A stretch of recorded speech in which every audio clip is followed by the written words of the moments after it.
Welcome back to Old School Sports and our OOTP 23 playthrough of the Kansas City Royals. We are about to begin the 2031 season. Finished up spring training yesterday. Opening day is just a few days away. A lot of fan interest in the Royals. We raised our ticket prices compared to last season, but still sold more season tickets. So we may take the opportunity when we get closer to the middle of the season to raise the ticket prices once again if we're playing well. We've increased our scouting and development budgets in an effort to continue developing players. Kind of fallen into the second-ranked farm system overall, largely because of the discovery by our excellent scout of the number one prospect in baseball, Maxime de la Cruz, last July. Have a number of other prospects who hopefully will be up in the big leagues over the next couple of years. You can see most of them are still in lower level ball. Not a lot of our top prospects in AAA. Before the season begins, one big thing we are waiting on. We do have money to spend, and we've made a few minor league contract offers to players to fill out our minor league system. And we've also made an offer to Jasmine Diaz, which frequent commenter Leanne will probably be pleased with, given that she suggested this a while back, potentially bringing Diaz on board to bolster our outfield. I think he would absolutely be a very good bat for us to have. You can see he could play competent left field or right field. Doesn't really have any capability of playing first base where we have other weaknesses. He is fragile, but given that our starting left fielder Sal Frelick and our starting right fielder are also both fragile and probably not potentially quite as good a hitter as Diaz is, hoping that we can get him signed. $8.5 million offer for 1 year that we made to him. Right now he favors that offer. He was looking for a no-trade clause, which I wasn't willing to give him. In retrospect, I probably should have put that in there. We're only signing him to a 1-year deal. I guess theoretically, if this season completely falls apart, we might look to trade him at the trade deadline. That's kind of what I was thinking, but I think the team is going to be pretty competitive this year, and it's a pretty low probability that we would end up needing to trade him. So hopefully he signs what we offered him, or hopefully if he doesn't like it, he at least comes back to us and gives us a chance to bid higher and put in the no-trade clause. But in retrospect, I think I probably should have done that. Hopefully it won't be a deal breaker for us. And Jasmine Diaz has come back to us, says he has a better offer from New York. Let's see what he's looking for. It says he's only looking for $6.5 million a year. We offered him $8.5 million without a guarantee. Obviously, if he's looking for the guarantee now, he says he's not looking for the no trade clause. Sorry, I meant the guarantee. Says he's looking for $9.8 million. It's a lot of money. We're going to offer him 9.5. I don't know if the Yankees would have offered him that much. So we'll try to save a little bit money here. Hopefully we'll hear back from him soon. Obviously, we're kind of limiting the amount of money that we have to take on salaries and trades as we get closer to the trade deadline. But really kind of view the potential acquisition of Diaz is just kind of an early trade if we're able to bring him on board with the bat that he potentially has for us. And some good news here on opening day. Diaz says our offer is one that he's leaning strongly towards signing. Checking in with ownership. Expect us to have a winning season, playing better than 500 ball. I certainly expect that. Certainly hope that we not just play better than 500 ball. Certainly expect this team to be in the playoffs and hopefully winning the AL Central. and having a bye for the wild card round of the playoffs is our definite goal. Playoffs is a minimum, but would certainly like to have one of the top 2 records in the American League and get that first round bye as AL Central champion. So we will put those more lofty goals on the record here, even though ownership is only looking for a winning record from us this season. And before we start simming the regular season, we'll check in one last time on the preseason predictions. 92-70 is the projection in this sim, which would mean we would have the best record in the AL and the 3rd best record in baseball behind the Padres and the Giants. Ooh, good baseball still out in California in the NL West here in 2031 with 3 of the top teams in baseball likely to be the Padres, Giants, and Dodgers. So we will see what happens, but the projections are projecting good things for the Royals this year, and hopefully we will live up to those lofty expectations. And some good news on opening day. We won 4-1. A little bit of bad news, though. New ace Aaron Nola back tightness day to day with a moderate impact for a week. You can see he just went 2 2/3 innings with 3 strikeouts before that back tightness got to him. He is fragile, so probably just going to bench him for a week. Don't see us putting him on the IL, but also don't want to take any unnecessary risks with him. So we are going to bench him for 7 days. It'll make it a little more difficult to keep our team on its 5-man rotation. Hopefully we have an off day here early in the season. We play 4 days in a row. Then let's see what happens in April. Yeah, we actually don't have any off days until almost 2 weeks into the season. So that'll be a little bit disruptive for our rotation, but I definitely do not want to take any risks with Nola. And you can also see that we have signed Yasmid Diaz. Fan interest increases slightly. Bring him on for that 1 year, $9.5 million deal. So very happy to have Diaz on board. You see we got a 2-point bump in fan interest, which is great. More importantly, I think he makes the team a lot better. So we are going to have a roster decision to make. Not much of a decision. We are going to send Victor Rosa down to AAA. Sorry, Victor.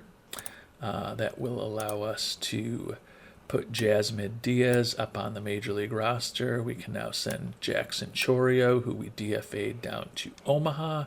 He could still be an important player for us down the line, although this year, certainly with Diaz on board now, definitely reduces our need for Jackson Choreo.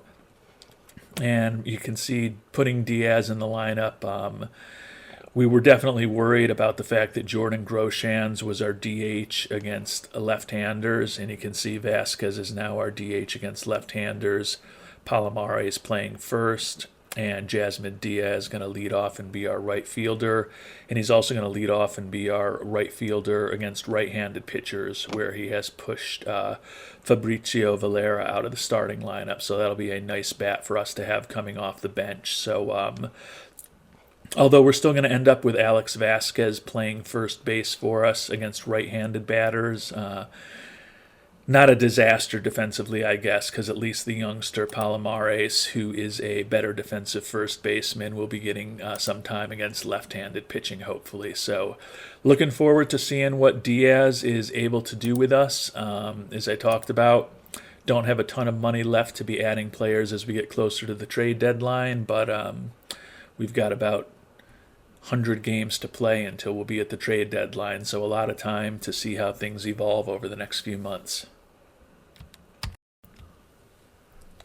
Well, we've simmed ahead a few days. Royals off to a good start at 6-2, and most importantly, we've survived the injury to Aaron Nola. He's back healthy. You can see Lagerwell and Graceffo both ended up having to jump up their spots in the rotation a little bit early, but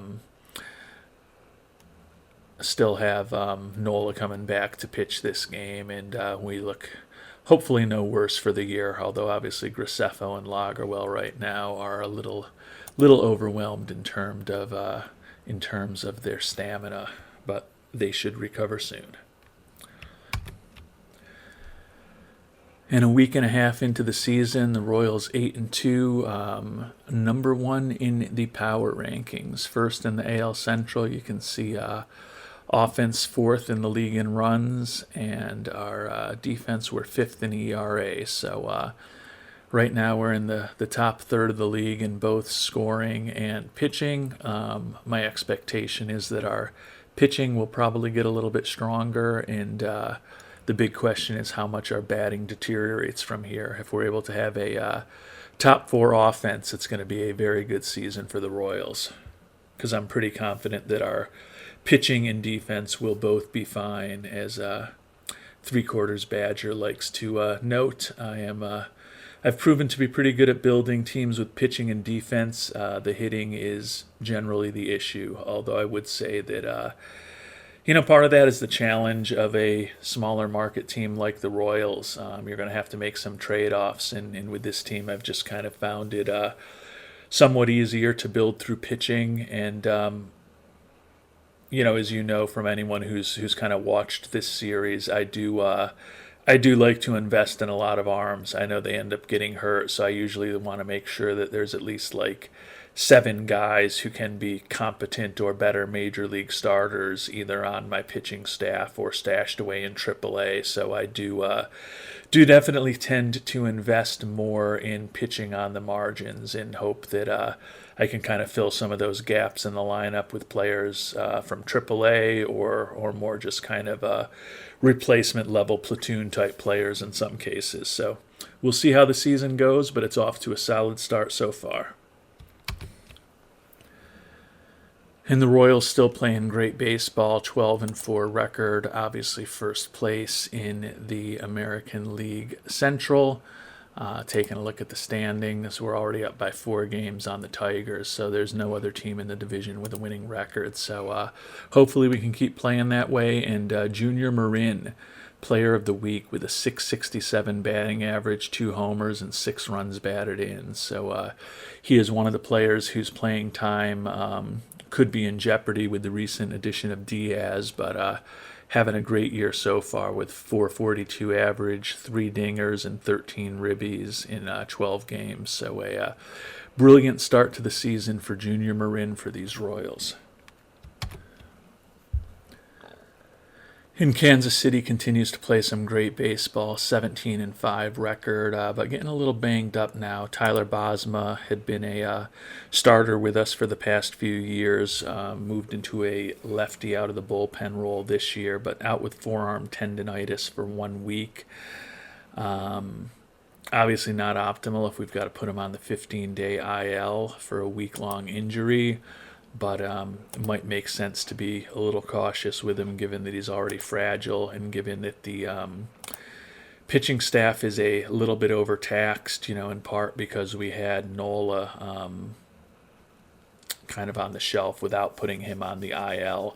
I think it probably makes sense to just be cautious with Bosma, send him right down to the IL, and bring up an arm from AAA who can help us for the next couple of weeks and pitch some innings. And then Sal Frelick also banged up day-to-day with back spasms for 5 days, but you can see that his injury proneness has now deteriorated to wrecked. So even more reason to feel good about that acquisition of Diaz. Frelick has been a very productive player for us over the years when he's been healthy, and you can see very productive this year so far with a .349 batting average and a .133 OPS plus in his first 20 games of the season. But physically, he's got his limitations. The nice thing about him is that we do have team options for the final 2 years of that long contract we gave him a few years back. So even though he is having some physical issues, hopefully they won't become anything too major. Given that we're playing so well, even though he's only out 5 days, rather than trying to just sit him for those 5 days. We're going to put him on the IL for 10 days, make sure he completely recovers. So we're going to be looking for both an outfielder and not necessarily an outfielder, but a offensive player and a pitcher from AAA to bring up to the big club. Pitching wise, I'd say that Jaden Woods is one option. He's been in Omaha for the last several years for us. Brutal this year with an 8.40 ERA, but a small sample size, over 15 and 2/3 innings. Corbin Martin, we just signed to a minor league contract. Not ready to bring him up yet. One option is Bob Williams. Has not been good in his introduction to AAA so far this year. Former third-round draft choice of us back in 2026, 23 years old. He split last year between high A ball, where he was exceptional, and then double A ball, where he was kind of the definition of meh, with a 98 ERA plus and a 101 FIP minus. He's been brutal thus far in AAA with a 198 FIP minus and a 51 ERA plus. Still obviously has some work to do on his stuff, his control, his fastball, his curveball, and his changeup. So I don't love the idea of bringing him up yet. I feel like it might be a little bit early, but you can see we've got a lot of pitchers in AAA, but we've got a lot of them that aren't really AAA pitchers at this point. Our pitching staff in the minors is not that strong.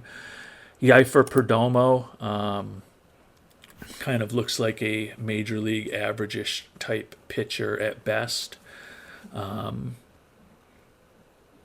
Hasn't been great this year in AAA with a 4.15 ERA and a 2.08 WHIP, but at least he might be able to eat up a few innings for us. And the other option is Heisel Barrow, 29-year-old.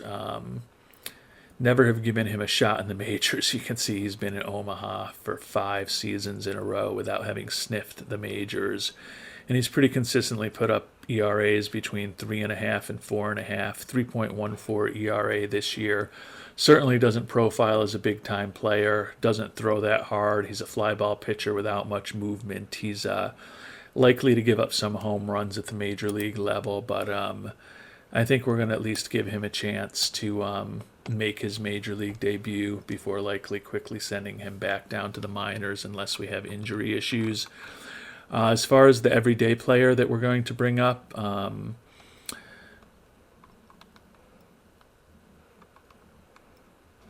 there we go.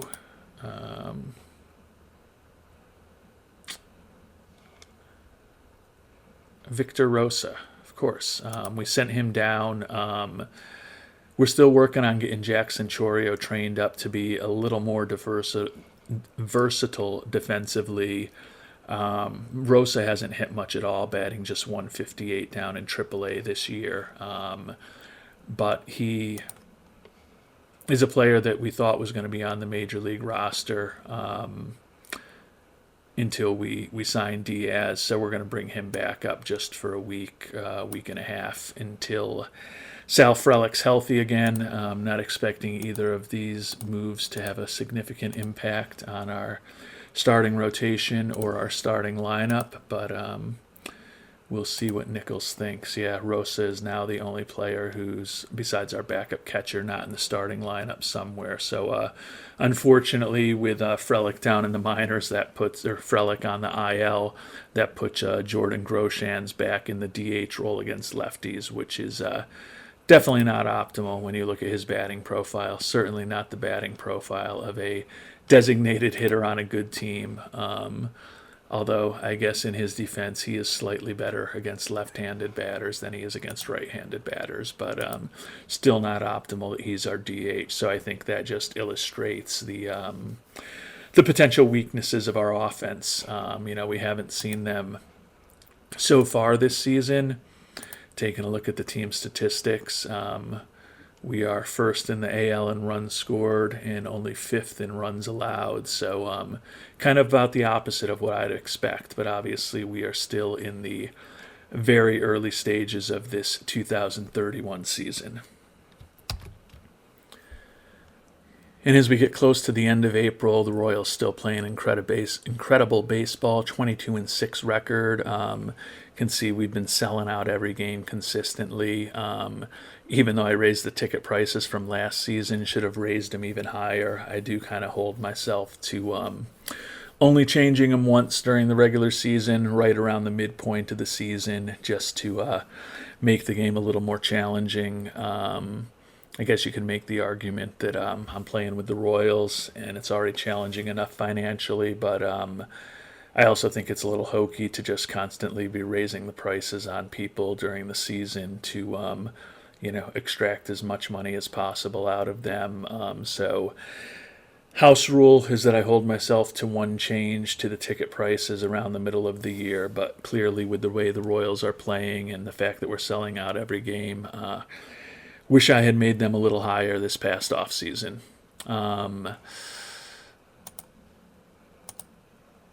Obviously, only been a few days. Still have both Bosma and Frelick on the IL for another week plus for Bosma, and then another 3 days for Frelick before we get them back. Have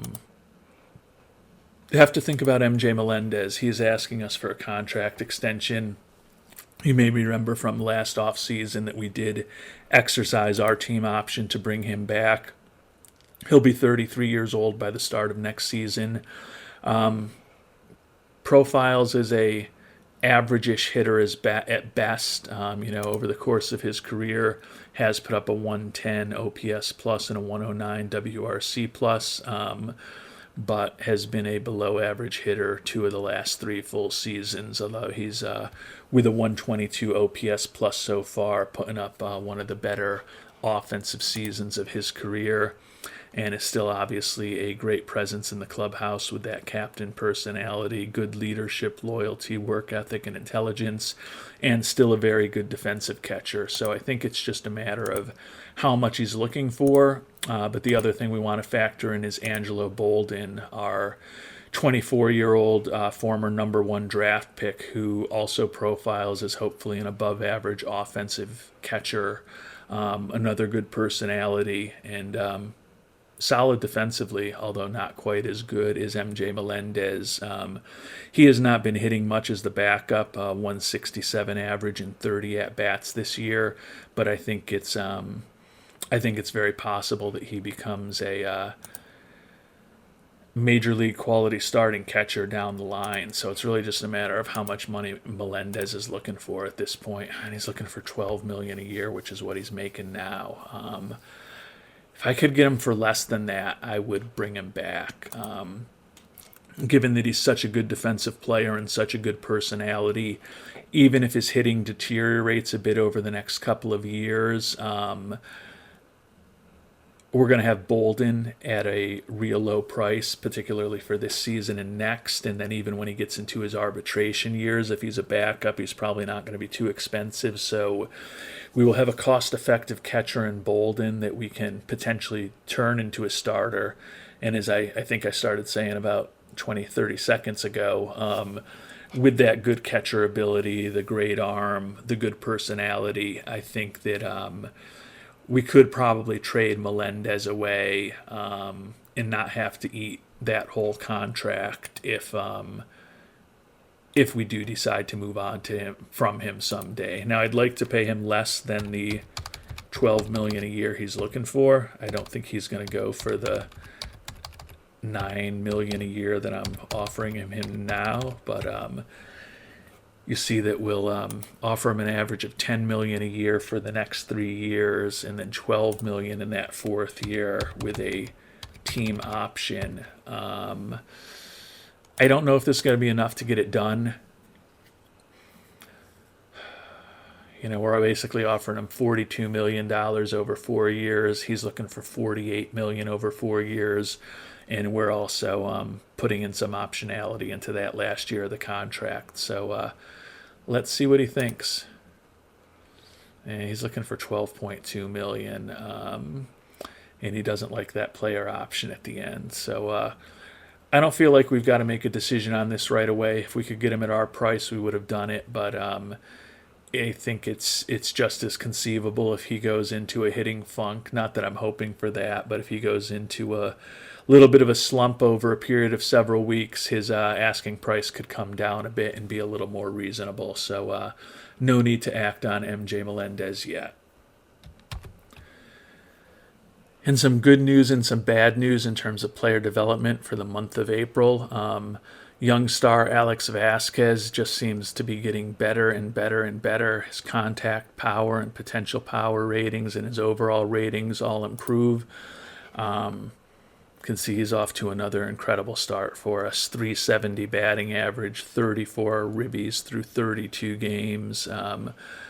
Been trying to get him signed to a contract extension, and he's not thinking long term anymore, just looking for us to buy out a minimum contract year. So I don't think there's any need for us to pursue anything with him until the end of the season. You may remember that he was willing to sign like a 10-year extension, but he wanted a player option to opt out right after the end of the arbitration years, and I just didn't think it made sense for us to do that if we couldn't at least guarantee ourselves a couple of free agent years at a discounted price before he could potentially opt out. Junior Marin also off to an incredible start, hitting 385, 9 homers, 25 ribbies. Back to that development report, though. Angelo Velasquez, the young center fielder, his contact rating and his eye rating both dropping. But he's blistering the ball, 392 batting average. Wow, we got a lot of guys hitting for incredible batting averages. Obviously, it's just a month into the season, but yeah, Angelo Velasquez at 392, Junior Marin at 389, and then Alex Vasquez, who's leading the league in ribbies, is batting just 370. So some incredible offensive seasons thus far from some of the young talent on the Royals. And obviously that's added up to an incredible start for the Royals, who are 25-7 as May begins, 8.5 games up on the Tigers already. And our old buddy Sal Frelick is ready to come off of the IL. He's healthy. Victor Rosa actually hit okay in limited action. Started 2 games, went 4 for 10, 1 double, 3 singles, but a little bit of a bat from Rosa. So don't feel great that we've got to send him back down to the minors with the way he was playing, but those are the breaks. Mr. Frelick is back, and that should allow us to fortunately get Groshans and Valera back out of the starting lineup and hopefully have a little more offense with our friend Sal Frelick back in the lineup every day. And some more injury news, hopefully not that significant, but fragile number 1 starter Aaron Nola now day-to-day for 2 weeks with a finger blister that's going to have a moderate impact on his throwing. He has been effective for us with a 2.36 ERA, but he's pitched only 26 2/3 innings. We do have him on a 90 pitch count, and obviously he pitched a very shortened outing in that first start of the season, and then a shortened outing with just 40 pitches before that finger blister acted up today in our win against Toronto. So we're up so much in the division. I'm guessing it's at least 8.5, if not more at this point. If I was capable of clicking properly, I'd let you know. Yeah, still up 8.5 on the Tigers. So we're going to be real conservative and just send Mr. Nola right to the injured list. Obviously no one has a division clinched on May 2nd, but feel real good about the way the team is playing and want to do everything possible to keep our players healthy for when we hopefully get to the postseason. Being extra conservative with Tyler Bosma cost us a little bit now because he's still going to be on the IL for another 4 days, even though he's healthy. But we are willing to deal with bringing up another perhaps not so great pitcher from AAA to get us through the next few days till Bosma will be back to take that roster spot. Jaden Wood's still struggling. has walked 15 batters in 25 and a third innings, 6.04 ERA. So wouldn't feel great about bringing him up. The young closer, Bob Williams, still not impressive in AAA with a 6.57 ERA. I guess that's an improvement from where he was, but still not excellent. He's still got some work to do as far as his development. So we'll check in on Yaefer Perdomo, the only other player there who looks like he's potentially ready for the majors, and he's been more respectable with a 4.61 ERA.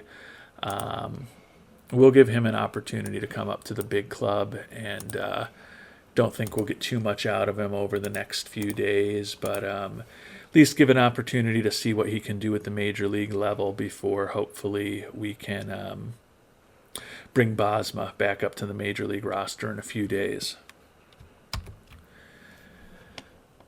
And Tyler Bosma finally healthy and ready to come back. We'll check in on how Perdomo has done. Never actually pitched for us yet at the majors. Heisel Barrow has been up also, 2.77 ERA over 13 innings at the major league level. So presumably that's going to mean that Perdomo is headed back down.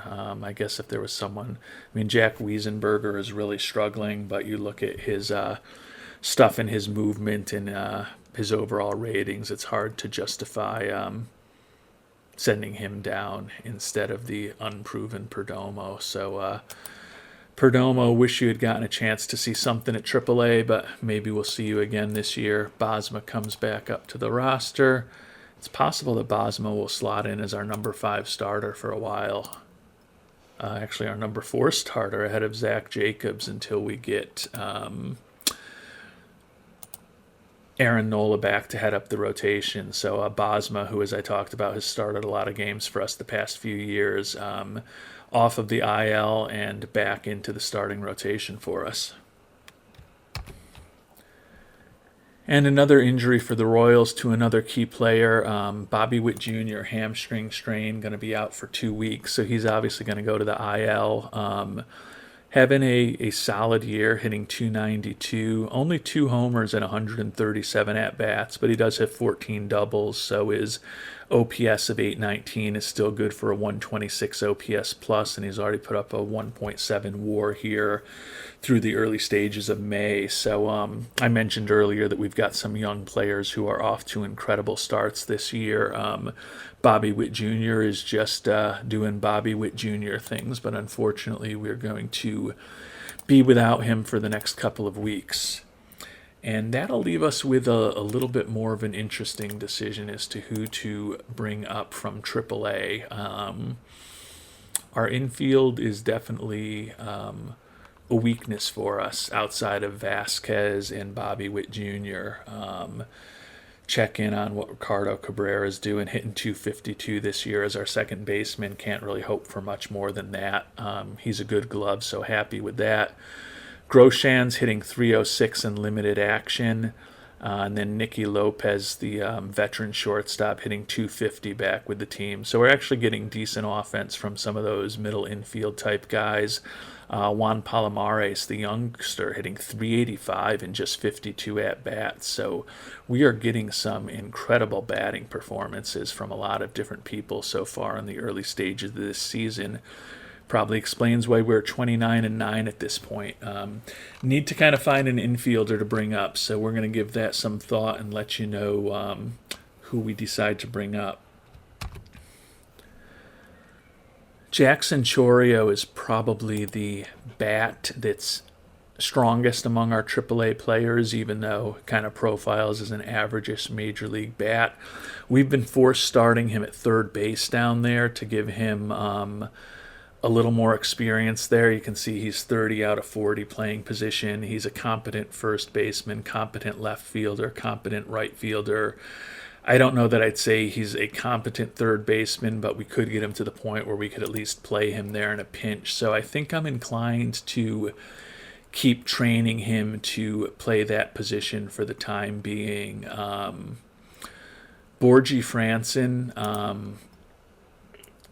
another player who kind of profiles as an average-ish kind of major league bat. Has been down in AAA for us for the last few years. Another pretty versatile defensive player, can play second, third, short, left, center, and right. Wouldn't really want him to be playing shortstop or center, but he can in a pinch. I think given that we're trying to train Choreo to play that third base position, we're going to bring up Franz and give him an opportunity to see what he can do at the major league level. Not sure if he'll end up as the starting third baseman with Witt Jr. out. We'll see what Byron Nichols wants that lineup to look like. Yeah, and Groshans is actually going to slide over and start in third base against righties. And Groshans also going to start at third base against lefties. So Franzen will be coming off the bench along with Valera and Bolden. But we'll see what he can do in that bench role over the next couple of weeks and at least get a better idea of whether the 27-year-old utility man may have a role with these Royals down the line.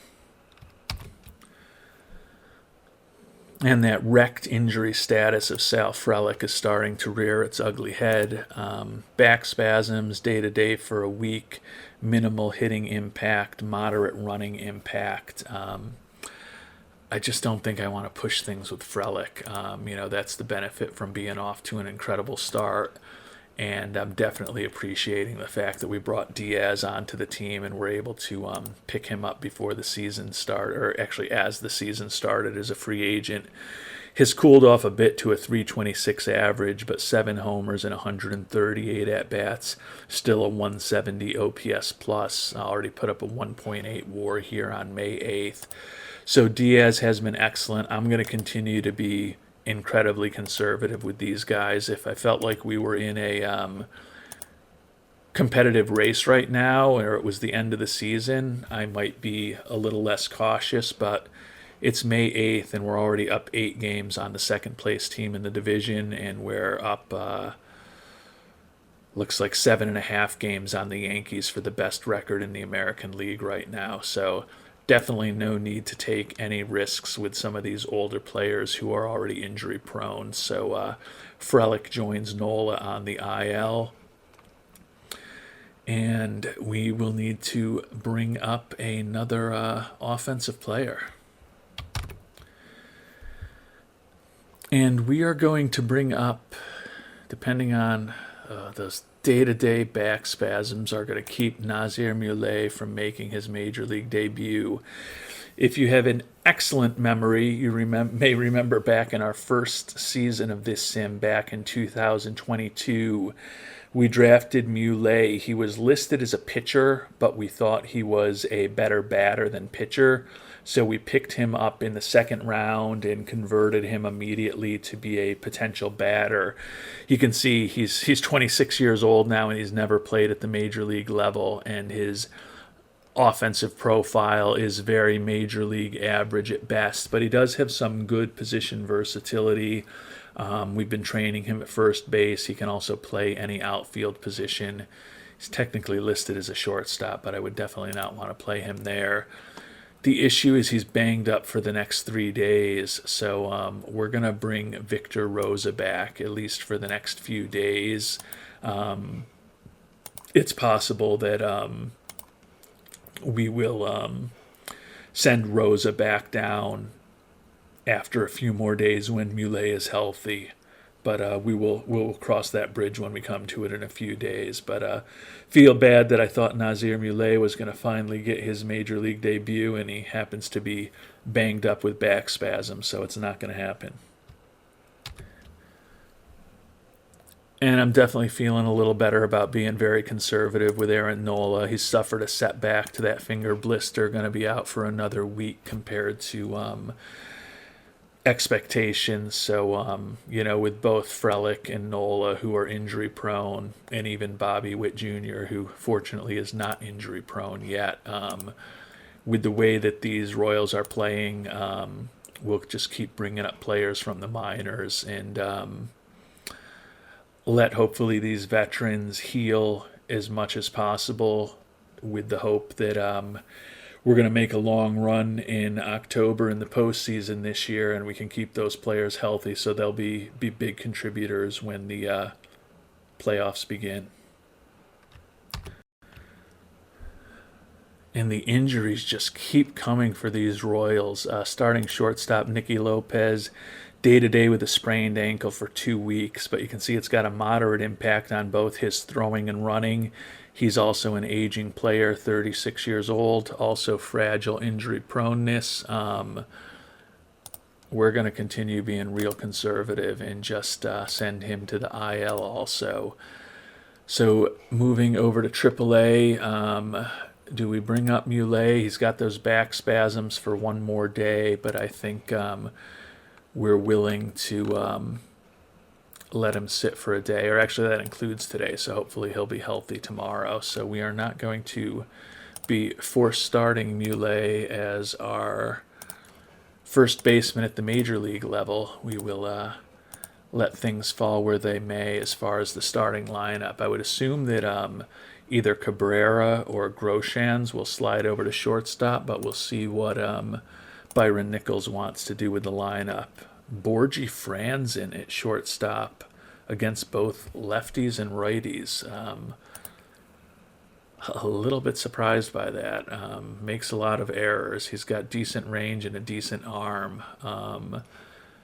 But that is not the decision I would have made if I was a manager. Groshans, not as good range, but much more well-balanced in terms of his defensive profile.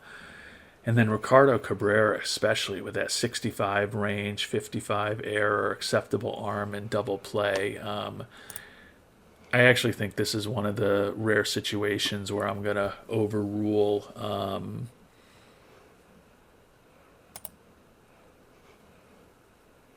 because Franzen can play second base. I'm going to overrule Nichols, and for the next couple weeks, we're going to play Franzen at second base and Cabrera at shortstop. I think that that is the more logical position for those two to be playing. I mean, I don't love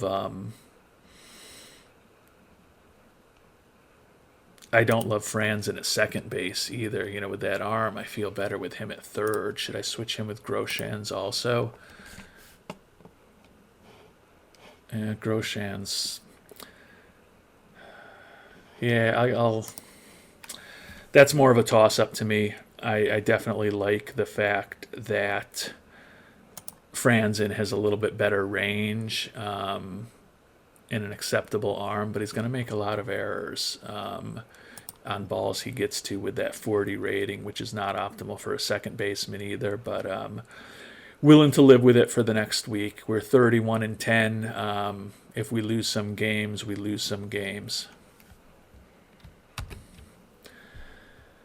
And Sal Frelick's recovery remains unclear with those back spasms. Probably going to be another week or two till he can get back into action. So again, if we were in a real tough pennant race, some of these decisions would be harder.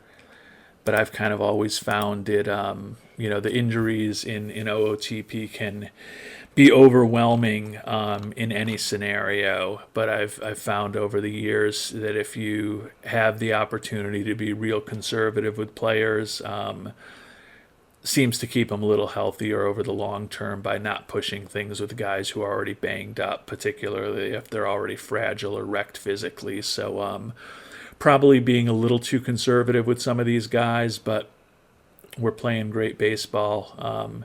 If we end up losing a few extra regular season games, but we get to the postseason with the likes of Nola, Witt Jr., Lopez, and Frelick, 3 key starters and our number one starter on our pitching staff healthy, then being a little more conservative during the regular season will all be worth it. And the injuries are starting to get a little ridiculous. MJ Melendez now out with a high ankle sprain for 3 to 4 weeks. You can see he's slowed down a bit, hitting just 248 now. Wonder what he's looking for in terms of an extension. Still looking for $12.2 million. Maybe he'll feel a little bit differently after he misses a month. But the nice thing is that'll give us an opportunity to see what Angelo Bolden can do as an everyday player. His batting average is also down to 241. He does have 3 homers and 58 at-bats, but he's only 24 years old, so it's certainly not optimal for him not to be playing every day. So don't love having another starter on the IL. At this point, we are missing our starting catcher, third baseman, shortstop, and left fielder, and our starting second baseman, who's playing shortstop for us now, and Ricardo Cabrera, is also banged up with a sprained knee for the next week. Only a moderate impact on his running, but he's also fragile in terms of his injury proneness, so going to have to decide what to do with Cabrera also. But before that, we're going to need to bring up a catcher. And we've got both Dylan Dingler and Sebastian Rivero, a couple of 32-year-old veterans down in AAA. Dingler, not much of a bat, but 60 ability, 60 arm, hitting just a .191 in Omaha for us this year. Sebastian Rivero, I'd say maybe a slightly better bat, although he's actually been the backup, hitting just a .175 over 40 at-bats. A little worse catcher ability, a little better catcher arm. I guess, I don't know if either of them have options. Actually, Dingler still has options, even though he's 32 years old. Does Rivero have options? Rivero's out of option years. Well, that makes it easy for us. Dingler will come up to be our backup. And then we're also going to have to make a move from AA to AAA to get us a second catcher up at Omaha. Fortunately, we've got 3 catchers at Northwest Arkansas right now. Patrick Bailey, the 31-year-old, is the most ready. He's a guy that we signed late in spring training last year, just his organizational depth, and he's kind of been our AAA catcher the last couple years. But Ross Highfill, former 7th-round draft choice for us, good personality, respectable catcher, can also play a lot of other positions, hitting .312 in AA this year in limited action. I think we're going to send Highfill up to AAA to get a look at what he can do at that higher level. He is potentially maybe a backup catcher for us down the line. You know, Bailey in a pinch is someone we would play, but certainly not someone we're going to be building around for the long term as a 31-year-old who is a average-ish defensive catcher and probably a bit below average offensively. So now we've got to decide what to do with Ricardo Cabrera. You can see we're down to just 26 players on this Omaha roster, which is also dinged up with some injuries. We do have the veteran Nick Gordon down there who we could bring up. He could play second or short for us. He's been a backup for us in Omaha the last couple years, not getting a lot of playing time. Sabine Ceballos would be a potential option. He's banged up now, waiting to hear about an injury, so that'll keep him out. It might be time to bring Jackson Choreo up. He hasn't really progressed anymore in terms of his ability to play third base, but still a versatile player who can play first for us, play a couple of outfield positions. We do have Rosa and Franzen both up now. So between those two guys and Groshans, we should have second and shortstop covered, even if we send Cabrera down. And then Choreo could play first or third for us in an absolute pinch. It seems crazy to add a 5th player from our starting lineup to the IL, but I'm going to keep being conservative. Throw them on the 10-day IL. These players that are fragile or wrecked, you can just turn a minor injury into something that just ruins their season and keeps them out for 6 months if you push the wrong one of them too hard at the wrong time. So Choreo is finally going to get back to the major league roster. Looking at this starting lineup now, Franzen's at short, Grosjean's at third, Victor Rosa at second base against righties. Against lefties, Franzen, Groshans, and Rosa also. So some of these younger players are going to get some playing time. Jackson Choreo is going to be in left field against left-handed pitchers. So the team is definitely banged up. We're going to get to see what Angelo Bolden can do every day.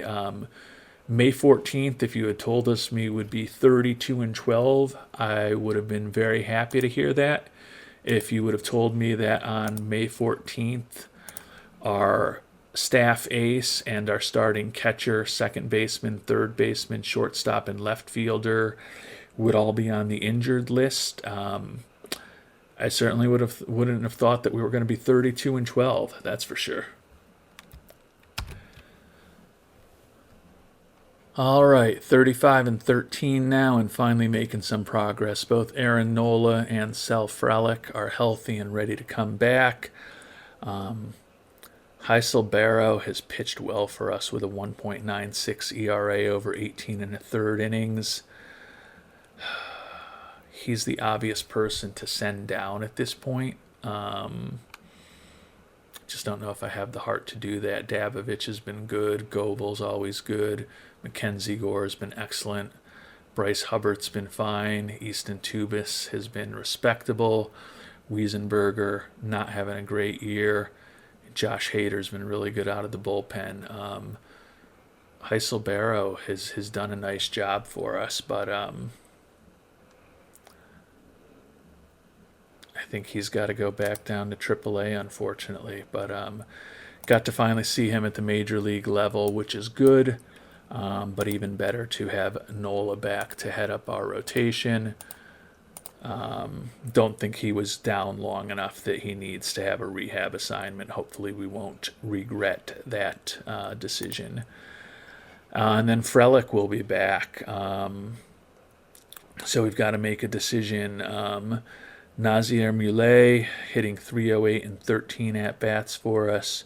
Jordan Franzen hitting just a $103 and 29 or Borgie Franzen, a $103 and 29 at-bats.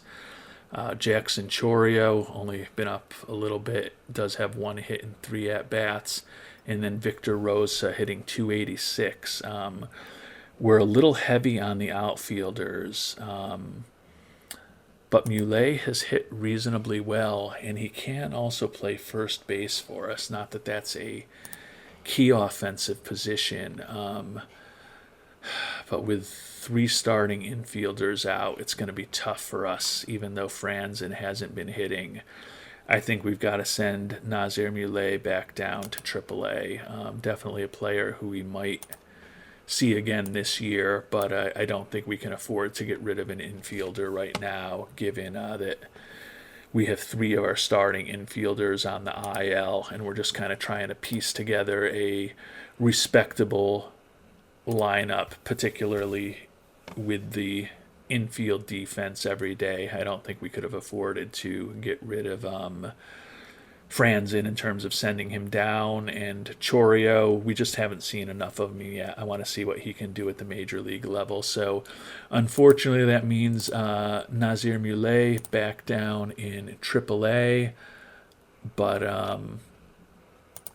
we're going to continue working on trying to make him a more versatile player. You can see he can play left really well. He can play first well. You could play him in center in a pinch. He's a respectable right fielder.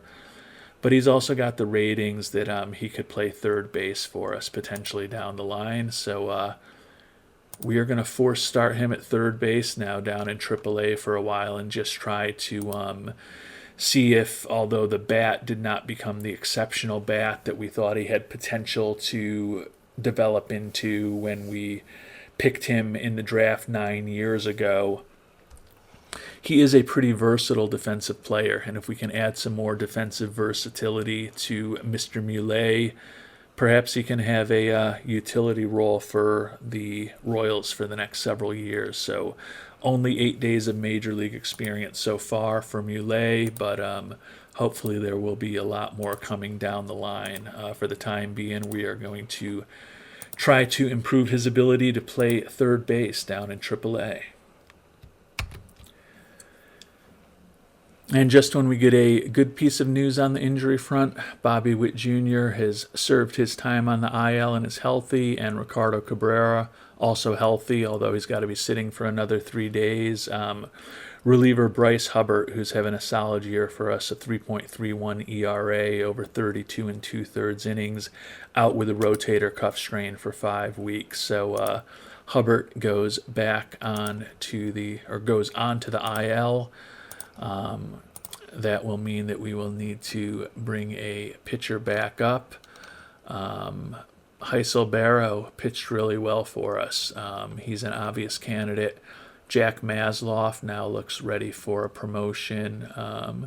He's been respectable, just doesn't have very good stuff. The youngster Bob Williams, I think, is the player that longer term has kind of the most potential out of any of these guys in AAA, but he still hasn't proven much at the AAA level with a 5.66 ERA this year, and you can see he's still got some work to do to develop. So we are going to bring Mr. Heisel Barrow back up.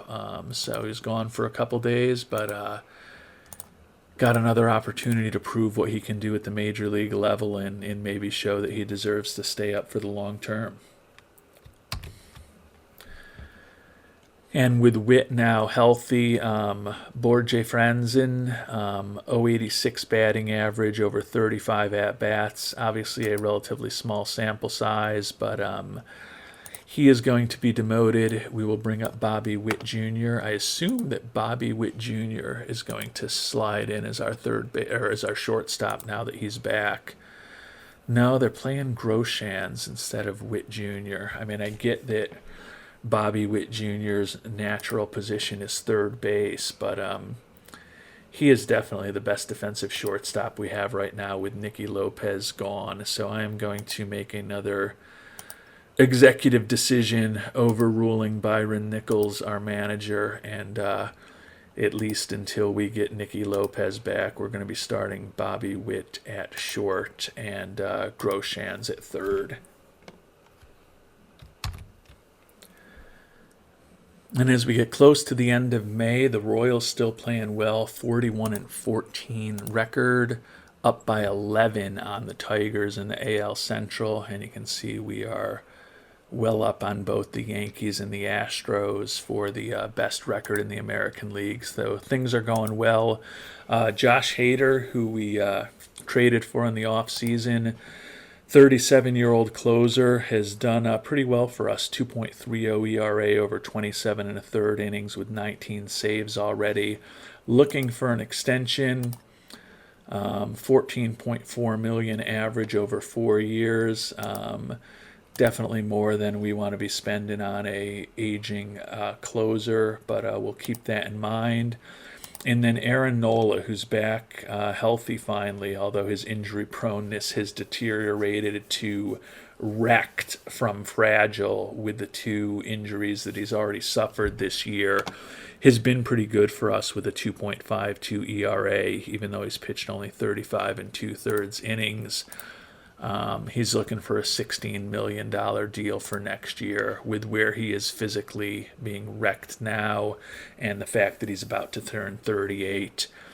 Definitely don't feel like we want to be making any further commitments to him at this point, at least at that kind of money. So no interest in contract negotiations with either of those players at this point. Nikki Lopez and Ricardo Cabrera both now able to come back, so that should really allow us to get the infield back to what we thought it would be here as we get into the end of May. Jordan Groshans sprained ankle for a week. He's been playing a lot more than expected with the injuries, but I think with all of the starters coming back, we're going to continue being conservative and place him right on the 10-day IL. That'll allow us to bring up shortstop Nikki Lopez. And then we're going to have to send down another player to open up a spot for Cabrera. Victor Rosa has hit 320. 26-year-old, 15th round draft pick back in 2026, who has decent defensive versatility, able to play both first and second. The issue is he's just got such a horrible arm that you can't really play him at short or third, even though his range and error are acceptable for shortstop and more than acceptable for third base, but that arm is just an issue. So not the most versatile player defensively, but at least he can play a couple of positions. Not really an outfielder, though. Juan Palomares would be another young guy who's not getting a ton of action, but he's hitting 313 and 83 at-bats and has been starting for us at first base against left-handed pitching, so I don't think we send him down. Jackson Choreo still is raking at the major league level, hitting 364 and just 22 at-bats, so I think Rosa gets sent down for the time being back to AAA. That lets us bring up Ricardo Cabrera. Also lets us really adjust the lineups, get Bobby Witt Jr. out of shortstop, Bobby Witt Jr. back to third, Ricardo Cabrera back to second, Nikki Lopez back to shortstop, and all is well in the world. And as we head into June, a lot of player development news at the major league level. Aaron Nola looking better. Unfortunately, Caleb Lagerwell kind of dropping according to our scout. The injured MJ Melendez is looking better, which isn't going to help how much we might have to pay him to re-sign him. And the young catcher Angelo Bolden trending in the wrong direction with his eye ratings. Alex Velasquez is now a 5-star potential player. He keeps getting better. And then the least shocking news that Nikki Lopez at age 36 may be dropping a little bit in terms of his potential contact ratings, although his overall rating is still getting better. But definitely disappointing that, or not disappointing, but kind of odd that the 32-year-old MJ Melendez we think is getting better while he's on the IL, while the 24-year-old catcher seems to be getting worse. Big month for a couple of players.